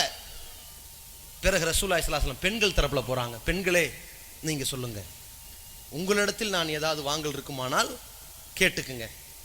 சொல்லிட்டு வீட்டுக்கு போயிட்டாங்க. இன்னைக்கு பதில் வரல. அல்லாஹ் விடுவானா? வரும். நீ மறுநாள் போ. மறுநாள் அனுப்புறான். மறுநாளும் பெருமானார் ஸல்லல்லாஹு அலைஹி வஸல்லம் அதே மாதிரி போறாங்க, பேசுகிறார்கள். இப்படி சொன்னா சரிப்பட்டு வராது. பிறகு சொல்கிறார்கள், யாராவது என்னிடம் ஏதாவது கடனை கொடுத்திருந்தால் அதை சுட்டி காட்டுவீர்களானால், நீங்க தான் என்கிட்ட கடன் வாங்கியிருக்கிறீங்க, கொடுங்க அந்த கடனை என்று கேட்பீர்களானால் உங்களில் அத்தனை பேரிலும் அவர் தான் எனக்கு ரொம்ப விருப்பத்திற்குரியவர், இப்போ கேளுங்கன்றார். ஒருத்தர் எந்திரிச்சிட்டார், அல்லாஹ்வின் தூதரே, ஒரு ஏழை யாசகம் கேட்டு வந்த பொழுது இவருக்கு உதவி செய்வதற்கு கடன் எனக்கு கொஞ்சம் கொடுங்க நீங்க என்கிட்ட கேட்டீங்க. அப்ப நான் 3 திர்ஹத்தை வெள்ளிக்காசை கொடுத்தேன். இன்னைக்கு ஒரு 45-50 ரூபா பெறும். அப்பதான் அந்த 3 திர்ஹம் வெள்ளிக்காசை கொடுத்தேன். அது ஒன்று மட்டும் உங்கள்கிட்ட நான் வாங்க வேண்டியிருக்கிறது. இது இருக்குல்ல ஃபதுல், அது என்ன நிறைவேற்றிருங்க. முடிஞ்சது கணக்கு. பெண்கள் பகுதியில் போனாங்க, பேசிட்டு ரிட்டர்ன் ஆயிட்டாங்க. அல்லாஹ்வுடைய தூதரவரிடம் இருந்து இந்த பேச்சுவார்த்தை முடிந்து விட்டது. நாளை மௌத்தானதுக்கு பிறகு ஒருத்த விரல சுட்டி காட்டி பேசக்கூடாது. தூதர் முகமது எங்கள்கிட்ட இதை வாங்கியிருக்கார், பேச்சுவார்த்தை வரக்கூடாது. அப்படிப்பட்ட எந்த விதமான குழப்பத்திற்கும் எந்த விதமான குற்றச்சாட்டிற்கும் ஆளாகாத நிலையில் அல்லாஹ்வுடைய தூதரவர்கள் உலகத்திலே ஒவ்வொரு மனுஷனும் வாழ வேண்டும் என்பதை செயல் வடிவத்தில் காட்டினார்கள். நீங்கள் யாரும் அடுத்தவனுடைய பொருளாதாரத்தை வாங்கியவர்களாக கடனோ மோசடியோ போயிடாதீங்க. இதை செயல் வடிவத்தில் காட்டினார்கள். பிறகு ரசூலுல்லாஹி ஸல்லல்லாஹு அலைஹி வஸல்லம் எச்சரித்தார்கள், அந்த கட்டம் வருகிறது. இதுவரைக்கும் ஒரு பிரச்சாரம் செய்திருக்கிறோம், மக்களிடத்தில் பேச வேண்டியதெல்லாம் பேசிவிட்டோம். இன்னொன்று பாக்கி இருக்கிறது. என்ன? மனிதனை கடவுளாக்காதே சொல்லிவிட்டோம். மனிதன் காலில் விழாதே பேசிவிட்டோம். ஒரு மனுஷன் வந்தா எந்திரிச்சு நிக்காத பறைசாற்றி இருக்கிறோம். எல்லாமே பேசி இருக்கிறோம். நபி கடவுள் கிடையாது, எல்லாத்தையும் சொல்லிவிட்டோம். ஒருவேளை நம்மை கடவுளாக்கி விட்டால், இவர்கள் நாம் இறந்ததற்கு பிறகு நம்மளை கடவுளாக்கிட்டாங்கன்னா அதையும் உடை தெரிவோம். அல்லாஹ்வுடைய தூதரவர்கள் அந்த இடத்திலே பதிவு செய்கிறார்கள். ஏன்? சஹாபாக்களிடத்தில் ஒரு பேச்சு வருகிறது. அல்லாஹ்வுடைய தூதரை கூப்பிடுகிற பொழுது, யா ரசூலல்லாஹ், அல்லாஹ்வின் தூதரை கூப்பிடலாம். எப்படி பேசுகிறார்கள்? சில கிராமவாசி வருகிறார்கள், யா முஹம்மது, முஹம்மதே கேட்டார்கள், பேர் சொல்லி கூப்பிட்டார்கள், பிரச்சனை இல்லை. ஆனால் அந்த சபையில் சில பேர் கூப்பிடுகிறார்கள், சையதனா, தலைவா, வபுனு சையதினா, தலைவரின் மகனே, சிறந்தவரே, சிறந்தவரின் மகரே, இப்படி பேசுறாங்க. தலைவான்னு கூப்பிட பிடிக்கல. நபிகள் பெருமானா ஸல்லல்லாஹு அலைஹி வஸல்லம் செவந்து, என்ன பேச்சு பேசுகிறீர்கள்? லா துதிரூனி கமா அத்திரத்தி நஸாரா ஈசா இப்னு மரியம், மரியமுடைய மைந்தன் ஈசாவை அந்த நசாராக்கள் வரம்பு மீறி புகழ்ந்தது போல நீங்கள் என்னை பேசக்கூடாது. எதை? தலைவனேன்னு சொன்னது. அப்பதான் தலக்கணம் கூடிரும். அதான் உடைச்சாங்க ரசூலுல்லாஹ். அதை தடுத்து விட்டு பிறகு சொன்னார்கள், என்னை பற்றி நீங்கள் பேச வேண்டுமா, அப்துல்லா அல்லாஹ்வுடைய அடிமைன்னு சொல்லுங்க, அல்லாஹ்வுடைய தூதர்னு சொல்லுங்க. இன்னமான பஷரும் மிஸ்லுக்கும், நானும் உங்களை போன்ற மனுஷன் தான் சொன்னார்கள். பிறகு பயந்தார்கள், நான் இறந்து விட்டால், இந்த இடத்தை அடக்கஸ்தலமாக்கி விட்டால், வழிபாட்டு தலமாக்கி விட்டால், லா தஜாலு கப்ரி ஈதா, தோழர்களே, என்னுடைய அடக்கத்தலத்தை பெருநாள் கொண்டாடும் இடத்தை போன்று, யோதுபி வசனா, எப்படி சிலை வழிபாடு நடத்துகிறார்களோ, எப்படி அடக்கத்தலத்தை வழிபாட்டு தலமாக ஆக்கி இருக்கிறார்களோ, அது போன்று நீங்கள் ஆக்கிவிடக் கூடாது. லானல்லாஹு கௌமன், ஒரு கூட்டத்தை அல்லாஹ் நாசமாக்க வேண்டும். இத்தஹது அம்பியாயிஹிம் குபூர அம்பியாயிஹிம் வஸ்ஸாலிஹீன மஸ்ஜிதா, தங்கள் நபிமார்கள் தங்களுடைய நல்லடியார்கள் என்று கருதப்பட்டவர்கள் அவர்களுடைய அடக்கத்தலங்கள் எல்லாம் வழிபாட்டு தலங்கள் ஆக்கினார்களே, அவர்களை அல்லாஹ் நாசமாக்கட்டும். அன்ஹாக்கும் அன் தாலிக், இதை நீங்கள் செய்துவிடக் கூடாது. இறுதி பேருரையாக ரசூலுல்லாஹ் பதிவு செய்கிறார்கள். சமாதி வழிபாட்டிற்கு சொந்தக்காரர்களாக போயிருக்கிற முஸ்லிம் பேராங்கி மக்கள் இந்த இறுதிய உபதேசத்தை சிந்தித்து பாருங்கள். கவலைக்கிடமாக இருக்கிற நபிகளார் அவர்கள் ஏதாவது சொல்ல மாட்டார்களா? அதை கடவாய் பள்ளியில் இருக்க பிடிக்க கூடாதா என்று எதிர்பார்த்து கொண்டிருக்கிற நபித்தோழர்களுக்கு மத்தியிலே பதிவு செய்த ஒரு அறிவுரையை மறந்துவிட்ட சமுதாயமே, யோசித்து பாருங்கள். பிறகு நபிகள் பெருமானா ஸல்லல்லாஹு அலைஹி வஸல்லம் அவர்கள் சொல்கிறார்கள், நாளைக்கு சஹாபாக்கள் வந்து கேட்டுவிடக் கூடாது, எல்லாரும் இறக்கும் பொழுது மரண சாசனம் செய்வார்களே, சாவதற்கு முன்னால் ஒரு மரண சாசனம் உயில் எழுதுவார்களே, நபிகளார் என்ன மரண சாசனம் எழுதினார்கள் கேட்டுவிடக் கூடாது, செய்தார்கள். என்ன மரண சாசனம்? அல்லாஹ்வின் வேதத்தின்படி நடந்து கொள்ளுங்கள். இதுதான் மரண சாசனம். இதுதான் இறைவனுடைய இறுதி தூதரின் இறுதி தத்துவங்கள். பிறகு நபி அவர்கள் தனக்காக பிரார்த்தனை செய்ய ஆரம்பித்து விட்டார்கள். அல்லாஹ்வுடைய தூதர் ஸல்லல்லாஹு அலைஹி வஸல்லம் அவர்கள் இந்த மக்களுக்கு சொல்ல வேண்டிய செய்திகளை எல்லாம் பதிவு செய்துவிட்டு, ஏகத்துவத்திலிருந்து, தூதுத்துவத்திலிருந்து, இந்த மனிதன் இன்னொரு மனிதனோடு நடந்து கொள்ள வேண்டிய விதத்திலிருந்து, எதை செய்ய வேண்டும் எதை செய்யக்கூடாது என்று எல்லா தத்துவங்களையும் பதிவு செய்து கொண்டு பிறகு தன்னை பற்றி பேசுகிறார்கள். ஒரு திருக்குரான் வசனத்தை அதிகமாக ஓத துவங்குகிறார்கள். வமையுத்தில்லாஹ வர் ரசூல், யார் அல்லாஹ்வுக்கும் அவன் தூதருக்கும் கட்டுப்பட்டு நடக்கிறானோ, ஃபஉலாயிக மஅல்லதீன அன்அமல்லாஹு அலைஹிம் மினன் நபியீன், அவர்கள் அல்லாஹ்வால் அருள் புரியப்பட்ட அருள் பெறப்பட்ட நபிமார்களோடு இருக்க போகிறார்கள். சுவனத்தில் வசித்தீகீன், உண்மையாளர்களோடு இருக்க போகிறார்கள். வஷுஹதா, உயிர் தியாகிகளோடு இருக்க போகிறார்கள். வசாலிஹீன், நல்லடியார்களோடு இருக்க போகிறார்கள். ஹசுன உலாயிக ரஃபீகா, தோழமையில் இதுதான் அழகான ஒரு தோழமை. ரசூலுல்லாஹ் இந்த வசனத்தை ஓதியது எதற்கு தெரியுமா? அப்படி ஒரு தோழமையோடு நானும் சேரக்கூடாதா என்று எதிர்பார்த்து. அல்லாஹ்வுக்கும் தூதருக்கும் கீழ்ப்படிந்து வாழ்கிற மக்கள் யாரோடு இருக்க போகிறார்கள்? இப்பொழுது ஒரு கூட்டம் இருக்கிறது. இந்த கொள்கையை சொல்லுகின்ற நிர்வாகிகள், பேச்சாளர்கள், உறுப்பினர்கள், தொண்டர்கள், ஆதரவாளர்கள் என்று எத்தனையோ பலதரப்பட்ட மக்கள் இருப்பார்கள். இந்த சபையில் வருகிற பொழுது பாவங்கள் பகிரங்கமாக தெரிவதில்லை, ஒரு மகிழ்ச்சி. ஏதோ ஏகத்துவ பிரச்சாரத்தை சொல்லுகிற பொழுது ஒரு தைரியம், ஒரு புரட்சி. அப்படித்தானே? இதற்கே இப்படி என்றால் நாளை மறுமையில் ஒருவன் எழுந்து நிற்கிறான், தன்னை சுற்றிலும் பார்க்கிறான், எப்படி இருக்கும்? ஃபிரௌன் இருக்கிறான், ஹாமான் இருக்கிறான், காரூன் இருக்கிறான், அபூஜஹல் இருக்கிறான், உத்பா ஷைபா இருக்கிறான், இன்ன பிற விஷமிகள் எல்லாம் இருக்கிறார்கள். எவ்வளவு பெரிய அதிர்ச்சியாக இருக்கும். அந்த இடத்திலே ஒருவன் போய் நிற்கிறான். அபூபக்கர் சித்திக் இருக்கிறார், அன்னலம் பெருமானார் இருக்கிறார், ஈசா இருக்கிறார், மூசா இருக்கிறார், அய்யூப் அலைஹிஸ்ஸலாம் இருக்கிறார், நெருப்பு குண்டத்தில் தூக்கி எறியப்பட்டும் உருக்குலையாத இப்ராஹிம் இருக்கிறார். நாம் யாரோடு சேர்ந்திருக்கிறோம்? எப்பேற்பட்ட தியாகிகளோடு அல்லவா சேர்ந்திருக்கிறோம் என்கிற ஒவ்வொரு இறை நம்பிக்கை கொண்டவருடைய ஆசை நபிகளாருக்கு இருந்தது. கேட்டார்கள். இதுவல்லவா நல்ல தோழமை. அல்லாஹ்விடத்திலே பிரார்த்தனை செய்ய ஆரம்பித்தார்கள். அல்லாஹும்ம பிர்ரஃபீகில் ஆலா, அல்லாஹும்ம பிர்ரஃபீகில் ஆலா, அல்லாஹும்ம பிர்ரஃபீகில் ஆலா என்று தன்னுடைய ஆட்காட்டி விரலை வானத்தை நோக்கி வைத்துக் கொண்டு, இறைவா, உயர்ந்த தோழர்களோடு, சிறந்த நட்புகளோடு, சிறந்த தோழமையோடு என்னை சேர்த்து இறைவா, என்னை இணைத்து விட இறைவா கேட்டார்கள். அல்லாஹ்வுடைய தூதரவர்கள் அதற்கு சற்று முன்பாக ஃபாத்திமாவை கூப்பிட்டு, எனக்கு நோய் ரொம்ப கடுமையாயிருச்சு, 2 பேருக்கு வர வேண்டிய நோய் என் ஒருத்தனுக்கு வந்திருக்குது, இதுக்கு பிறகு நான் இந்த நோயிலே மௌத்தாயிரும் போல இருக்குது அப்படின்னு ஃபாத்திமா அழுகிறாங்க. கவலைப்படாத, அழுகாத, எனக்கு பிறகு நீ சீக்கிரம் வந்துருவ, சரியா? இன்னைக்கு குந்தி செய்யிதத்து அஹ்லில் ஜன்னா, நீதான் சொர்க்கத்துல பெண்களின் தலைவியா இருப்ப, சரியா? ஒரு ஆனந்தம். ஃபாத்திமா சிரிச்சாங்க. இந்த காரணத்தை யார்கிட்டையும் சொல்லல. பிறகு ரசூலுல்லாஹ் மௌத்தானதுக்கு பிறகுதான் இந்த காரணத்தை உலகத்துக்கு எடுத்துரைத்தார்கள். அது மாதிரியான ஒரு கட்டத்துல நபிகள் பெருமானார் ஸல்லல்லாஹு அலைஹி வஸல்லம் அவர்கள் இறைவனிடத்திலே கைகளை உயர்த்தியவாறு, இறைவா, உயர்ந்த தோழமையோடு என்னை சேர்த்து விடு என்று கேட்டு அப்படியே இந்த உலகை விட்டு பிரிந்தார்கள். தன்னுடைய கைகளும் அப்படியே சரிந்தது. இந்த இறுதி தூதர், இந்த இறை தூதர், இந்த உலகத்தில் தன்னுடைய வாழ்க்கையை நடத்தி காட்டிய 23 ஆண்டு கால வாழ்க்கையினுடைய தொகுப்பு. யோசித்து பாருங்கள், எவ்வளவு அழகான ஒரு வழிகாட்டுதல், எவ்வளவு ஒரு வழிமுறைகள். இன்ன அஸ்தகல் ஹதீஸி கிதாபுல்லாஹி, செய்திகளில் மிக மிக மிக உண்மையானது. பொய் வராது, புரட்டு வராது, முரண்பாடு வராது, குளறுபடி வராது, ஆபாசம் வராது, அருவருக்கத்தக்க நடைகள் வராது, அதில் உளறல்களோ அபத்தங்களோ இருக்காது. அப்படிப்பட்ட வேத வரிகள் அல்லாஹ்வுடைய வேதம். வஹ்ஸனல் ஹதி, வழிகாட்டுதல் மிக அழகான ஒரு வழிகாட்டுதல்.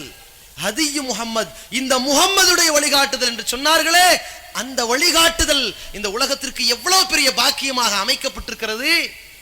இப்படிப்பட்ட உன்னதமான அந்த 23 ஆண்டு கால வாழ்க்கையினுடைய அறிவுரை தொகுப்புகள் நபிகளாருடைய இறுதி கட்டத்தை பார்த்து மைக்கேல் ஹார்ட் பதிவு செய்தார்.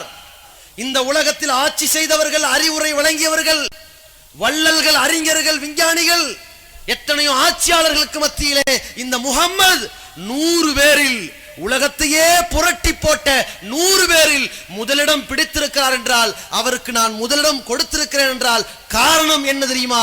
இந்த முஹம்மது அவர்கள் இந்த உலகத்தை விட்டு பிரிகிற பொழுது எத்தனையோ மன்னர்கள் இந்த உலகத்தை விட்டு பிரிந்தார்கள். அவர்களுக்கு கோட்டைகள் இருந்தது, கல்வெட்டுகள் இருந்தது, பெரிய மாளிகைகள் இருந்தது, அரண்மனைகள் இருந்தது. ஆனால் இந்த முஹம்மது அவர்கள் இந்த உலகத்தை விட்டு பிரிந்தார்.